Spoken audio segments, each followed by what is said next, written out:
Hello everybody, today I am bringing you a biography. Today we are discussing Dark Star, a biography of Vivien Leigh by Alan Strachan.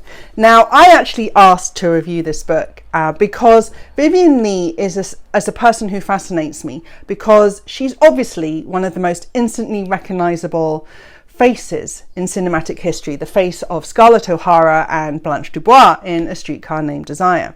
However, though she is really famous for those, I actually didn't know much about her. I knew, of course, about her long marriage to Olivier, her very colourful private life. You hear the gossipy snippets, but I really didn't know much about the woman, and I was really curious to read more, and I'm so glad I asked for this, because this is one of the most brilliant biographies that I've read for a long time. Not only is it meticulously researched, Alan has got new material from the V&A, access to private letters and private correspondence.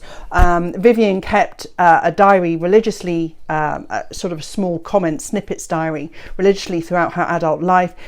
He's also covered her life from birth to grave, from cradle to grave, which is amazing. But he writes so eloquently. So this chunky book, which has relatively small font, and I was like, oh God, is it going to be really dry? I flew through this. It is so easy to read. It's not gossipy as well. Even though of course it touches on so much, it's hard, you can't write about Vivien Leigh but talk about her personal life, because it was so electric.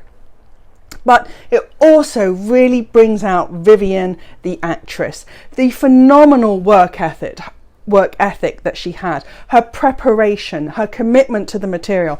I did not realise she was such a champion of Tennessee Williams before I read this. I didn't realise how single-minded she had been about getting the part of Scarlett O'Hara prior to reading this. She is a woman, ironically, much like Scarlett, who made her life for herself. She was willful, independent, self-reliant. She built her own life.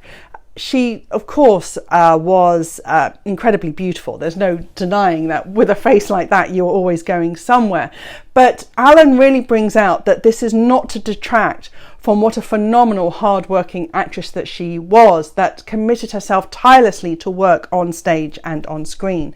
And I really got a lot from that. And I've come out the other end just so passionate about Vivien Leigh. I had kind of bracketed her perhaps a bit unfairly with the likes of Elizabeth Taylor, beauty and glamour and chi-chi and gorgeous, but just fabulous.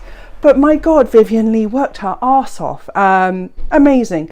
Vivien Leigh also had a really dark side to her. She suffered with bipolar. This was an era before even the name bipolar was given to it, and a lot of the people in her life referred to it as her nerves, or being highly strung, or being part of being linked to, being a creative.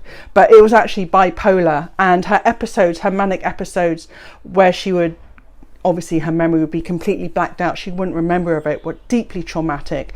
She had a very colourful personal life, married twice, had a long relationship after leaving Olivier, had a child that she never really fully built a maternal bond with, numerous affairs. But however, that really interesting sex appeal and this voracious sexual appetite is not only, it's really interesting how Alan builds it, because you're like, is this an independent modern woman with her own sexual confidence that's owning her sex life, or is that actually the manic sex aspect, is that a symptom of her bipolar?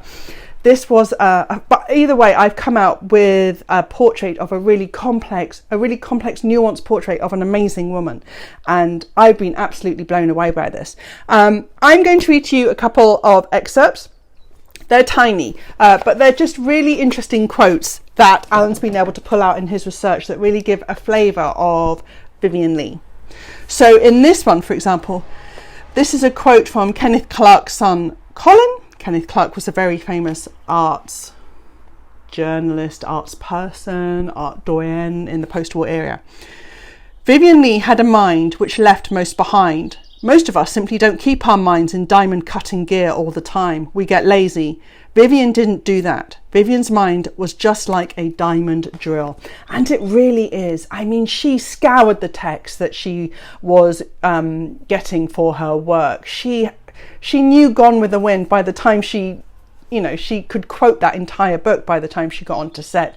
She was fanatical in her support of writers like Tennessee Williams, where people and other creators perhaps didn't get the edginess or the modern of it, the contemporary tone of these works, and wanted to sort of, you know, buff the edges a bit and censor aspects. She wouldn't have it. She was a passionate supporter of her gay friends and gay artists who were being criminalized and marginalized at the time. She's fantastic. She is great, but she also had moments that of real darkness, and Alan brings out the episodes of mania, for example, where she would often wander into rooms completely naked. There is a need to strip when you have bipolar. It's sort of this freeing of self, the high levels of casual sex with people that she would never remember the next morning, and this fiery relationship with Olivier, where she helped make him more contemporary. Olivier was obviously addicted to Shakespeare, and he desperately wanted to be modern. And though he didn't get Tennessee Williams, Vivien did ahead of the time, when of course Olivier's then desperation to stay relevant would lead him to do work with John Osborne. But this is a really great biography that brings power to Vivien Leigh. She is not overshadowed by anyone in her life, and she's a woman that made her own life in spite of extraordinary hurdles. I absolutely love this. Dark Star by Alan Strachan.